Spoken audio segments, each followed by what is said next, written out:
He is member of several academic committees. He has conducted a number of events in educational schools and colleges. And he is also yoga advisor for many Indian cricketers also.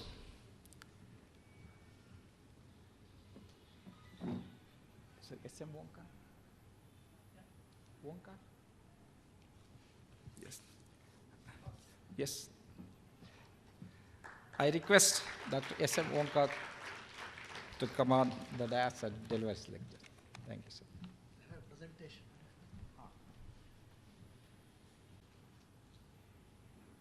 Parameshwara ಸ್ವರೂಪಿಗಳಾದ ತಮ್ಮೆಲ್ಲರಿಗೂ ನಮಸ್ಕಾರ. Very good morning. I am here to talk about this EI and IQ. These are two things that are making a lot of buzz from several decades. IQ has been there from several years. People talk of EI, now spiritual quotient, so many things.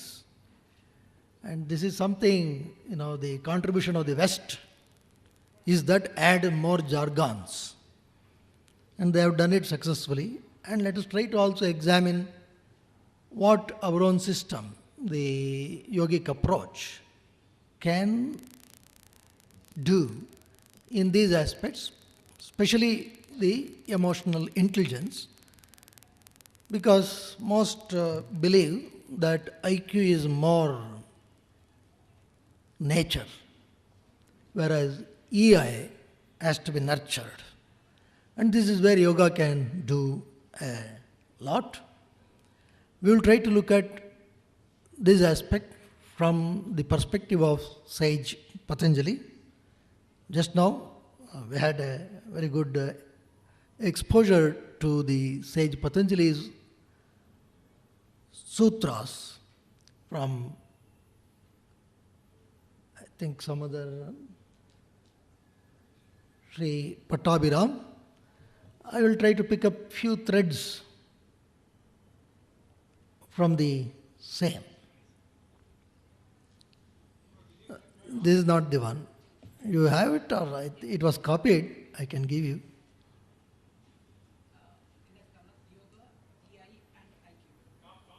Upon, yes.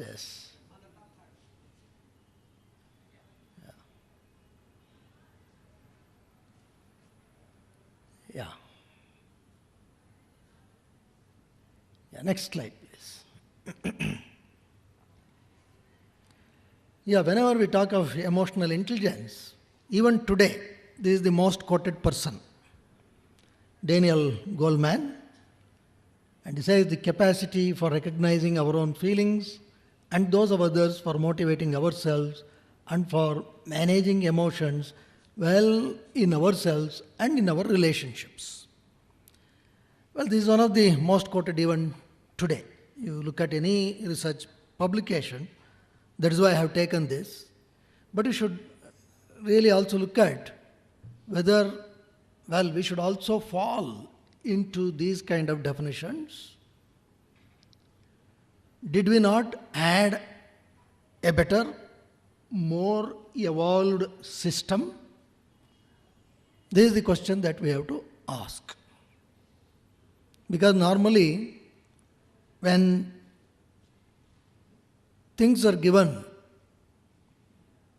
just like that, it would not capture anybody's attention. But you make it a little more complicated and give, that would catch up a lot of attention. Next slide. Well, he has come out with what is called as the Goleman's model, where you have self-awareness, social awareness, self-management, relationship management. My talk would go around this, not taking what they have said.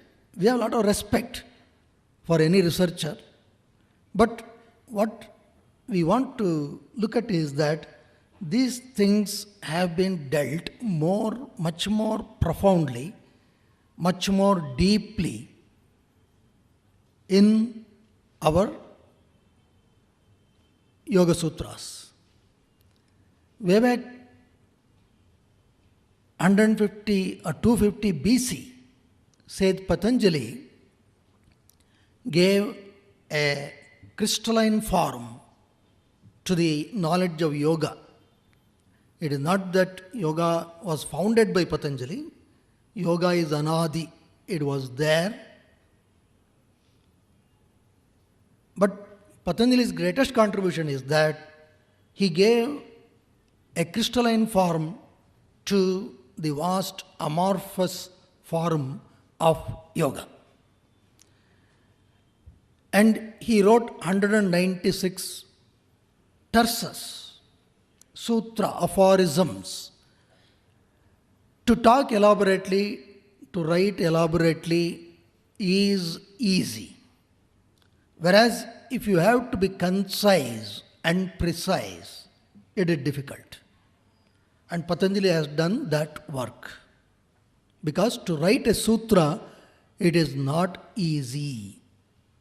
Alpaksharam asandigdham saravat vishwato mukham akshobham anavadhyancha sutram sutra vido viduhu. To write a sutra, you have to have economy of words. When the economy of words is a requirement, you need to have depth of knowledge. That is why people always say, deeper the knowledge, less you talk. Otherwise, we fall short of how to express. That is where Patanjali excels. Next slide, please. Well, most people, even the people abroad, because that's what we always have to look at. Otherwise, nothing sells. All of them in the EI research, they agree that definitely there is the role of endocrine glands, role of nervous systems, and now they are also acknowledging the role of spirituality. Only then you can have a good control on your emotions, and your EI factor would grow. Because always, even without looking at all these things, if we implement Yoga Sutras of Patanjali, this is phenomenal.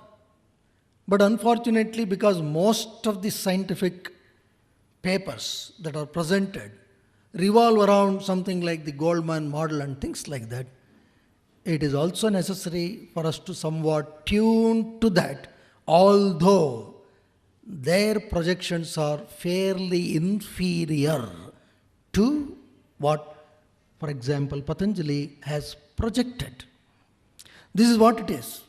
Just to lighten up a bit, sometimes we have to satisfy the ego of the superior. There was one CEO of a company. What happened at some time, the NSE index started falling down. He called everybody and said, you should now do something. He called all his managers, said, come, you should work. NSE is falling down. Otherwise you will be sacked. That this everything he said. He gave a lot of advice. This is how you should work. He also suggested. He said, one of you should take the responsibility. One person said, yes sir, I will take the responsibility. He took the responsibility. In 1 month, NSE started rising. The company flourished. 2 months, NSE went on very well. Then he wanted to honor this young person. So CEO called this young person along with other managers, etc., whole group. He gave a party and said, look at this person. He is the role model. He has done. He has followed my advice. And based on my advice, today you see the NSE is doing very well. Everybody clapped. Then CEO called this young gentleman and said, can you please tell these people about the hard work that you have done to push the NSE to the heights? This young gentleman said, sir, don't worry, sir. It is okay. He said, no, these people should also learn. He said, sir, don't worry. It's okay. I have done, it's doing well, let us not bother. This CEO said, no, you should say. This young man said, sir, should I say? Yes, you should say, tell. Then this young gentleman said, sir, I just floated a rumor in the market that you are going to resign. Like that, unfortunately today, we have to take some inferior models and try to prove that we have a better model than the one which is really sitting at the top. Now, keeping this, next slide please. Patanjali's approach, we will not look at all of Patanjali's. Some of it, in fact, was elaborated excellently in the previous lecture. More or less on the same things, Patanjali lists out 5 don'ts, which we call as the yama or social discipline, 5 do's, which we call as niyamas or personal discipline, and 4 attitudes. I was thinking Patnavi will cover that, but I know he had short of time. He just passed by. And then asana and pranayama not to be neglected. But in all these things, the essence of asana and pranayama also we should remember that it is not just a gross body movement. We are all 3 shariris. We have stula sharira, sukshma sharira, karana sharira. The gross, subtle and causal body. And in the gross body is whatever we can see. All our muscles, bones, osteoligamentous structures, nerves, ligaments, everything will be there. Whatever you can see is gross. Then there is something deep inside. The pancha gnanendriyas, pancha karmendriyas, the pancha vayus 15 plus manas, buddhi, chitta, ahankara. The 19 components are in the sukshma sharira. And the seed form of this sukshma sthula is called the karana sharira or the causal body. So even when we do asana and pranayama, we have to work at the level of not only the gross body, but also at the level of the subtle body. Only then the definition of Patanjali into asana and pranayama will work. Otherwise, it becomes just any other movement or exercise. Next slide, please. So, we very well know the 5 yama and niyamas are 5 yamas or the social conduct is ahimsa, satya, asteya, brahmacharya, aparigraha. To put it simple, don't cause inconvenience to anyone, physically, mentally, or verbally. Simple. The thread of how our behavior should be faced or how our emotions should be tailored is just right away here in the practice of ahimsa. Then be truthful, satya. Then non-stealing. Non-stealing did not mean stealing something physically, it can also stealing intellectually. Then brahmacharya, this is restraintful living. Then non-possessiveness, storing what you need in excess or storing what you don't need. Well, all these things should also be looked at the psychological level also, because even in the mind we store lot of things in excess and lot of unwanted things. Then he talks about niyamas, shaucha, cleanliness, physical, psychological. Then santosha. Santosha is contentment. Today, lot of misery is because we have not practicing santosha. Most of the, look at the corporate sector. Everything is in a competition. There is no santosha. Although they make billions of dollars of profit, because some other company made excess, now their targets will be pushed up. And this struggle goes on.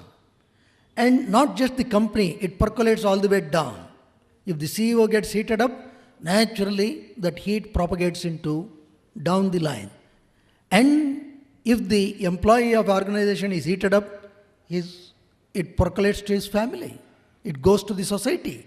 That is how all these things create a lot of emotional disturbances. Then this tapas, I'm sure it was touched upon. Then Swadhyaya is self-study again. It is very essential that we should understand, who am I? What for am I here? Is my purpose only to make money? Is my purpose only to build some big company? Do only such things? Is that the only hallmark of achievements? Or is there anything? And only our scriptures say this, what you are, what you want to become.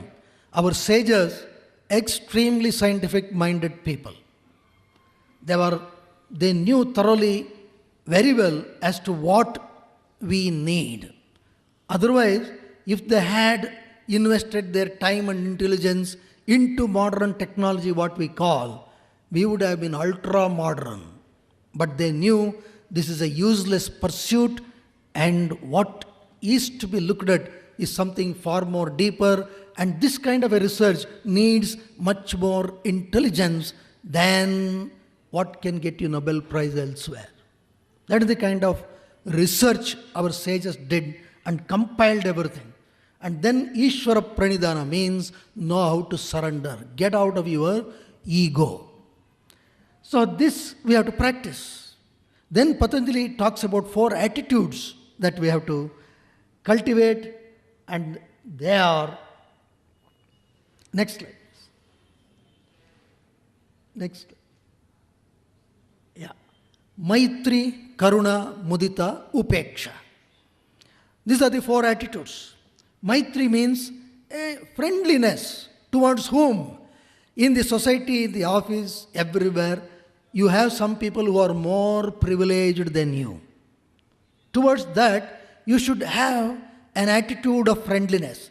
It doesn't mean you become friendly with them to gain something from them. No. It just means that you show that attitude of friendliness so that your chitta prasadana is maintained. You are not emotionally triggered or kicked in the wrong direction. I'll just quote one example for this. One family purchased a car, Maruti Alto, new car. And he took sweets to his neighbor, who is also his colleague, gave sweets to him, said, I purchased the car, please come and see. So they were showing their car to everyone. Open front door, back door, tell them, although the car looks small, the leg space is very good, the head space is very good, all these things will be there. They were very happy. Next few moments, the neighbor also came. The neighbors also had a sweet box. They said, you take this sweet. While taking the sweet, they asked, oh, you are so kind, if we buy the car, you are giving the sweet. The neighbor said, no, we also brought a car. Then suddenly the hand which was about to pick up the sweet came back. You also purchased the car. Which car? They said, Honda Accord, which is about easily 20 times the value of what they had purchased. Suddenly their happiness vanished. Gone. This is what happens if you do not develop this attitude of Maitri. Then in society there are a lot of underprivileged things. Develop the attitude of Karuna, compassion, but dealing with ego. Very important. If I get that, okay, I am doing some service, then whole purpose is defeated. Karuna. Then Mudita. There are a lot of people who are better than me. When I see them, I should appreciate, I should acknowledge, I should be happy about them. This is very important, especially in office environment. If one of my colleagues gets a promotion ahead of me, I should be proud of him. Otherwise, it would create a lot of disturbance inside, which emotionally could affect. Then Patanjali also says, well, there are a lot of non-virtuous people who will tell you a lot of things which are contrary to your progress. Into such, have upeksha. Next. So then we will quickly go through some asanas. Here, when we talk about the endocrine glands, it is about the chakras, the sapta chakras that we talk about. Next slide. I'll finish. That is what we talk about. These are all subtle psychophysical centers, and today the system of chakra has been acknowledged by even eminent doctors from West. Therefore, nobody need to doubt this. Next slide, please. So, all these chakras have been recognized as nerve plexus. It starts all the way from Mooladhara, Swadhisthana, Manipura, Anahata, Vishuddha, Agna, Sahasrara. And to stimulate all these things, we can design some postures which would stimulate all these things. When I say posture or asana, please remember it is not just the gross body, but it is also the subtle body and also breathing. You have to work with your body, breath and the mind. Then it becomes anasana. Next slide, please. Next slide. I will not go. All these things are, these things are related to a endocrine gland.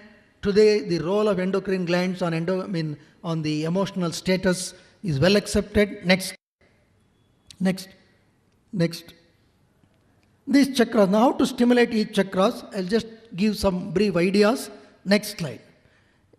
I will skip the description about the chakras. Next slide. Just go till the posture comes. I'll tell you when to stop. All chakras have their own emotional entity.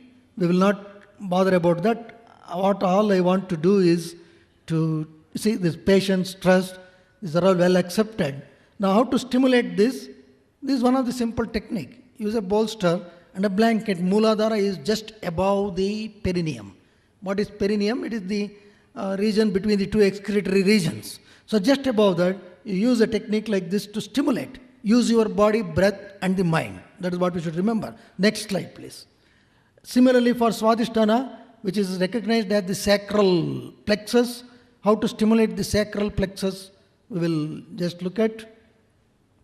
And everything has emotional content. So triggering or stimulating these will be of great help. As you can see the bolster, you can see the sacral region is pumped up and your breathing will have a better stimulating or access to the Swadhisthana region. Next slide, please. Similarly, the Manipura, which is in the navel zone, and there is a corresponding posture which you can think of like this. So this would greatly stimulate that particular region. Next slide, please. Then we have the Anahata, the heart chakra.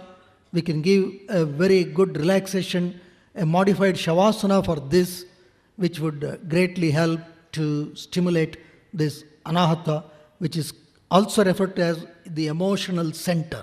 You can see this is a simple technique where the Anahata chakra region or the sternum, which is connected with the thymus glands, is propped up and you can feel that region better, you can stimulate it better. Next slide, please. Then comes the Vishuddha, the throat chakra. Any Sarvangasana variation is a great contributor in stimulating this. Next slide. Wherever you can get that chin lock, including pranayamas like Ujjayi. But all that I am saying is there are techniques to stimulate. Then Agna chakra, the eyebrows region, here is a very simple technique where you can generate a soft stimulating pressure on the region of the Agna chakra. Next slide, please. Then of course for the Sahasrara, although Sahasrara is not a physically conceivable chakra, nonetheless there is this king of asanas called Shirsasana, which could be used at least to develop that feel for this. So this is the sum and substance of what I wanted to convey. Next slide, please. So I thank the organizers for giving me this opportunity to be with you all. Thank you. Namaste.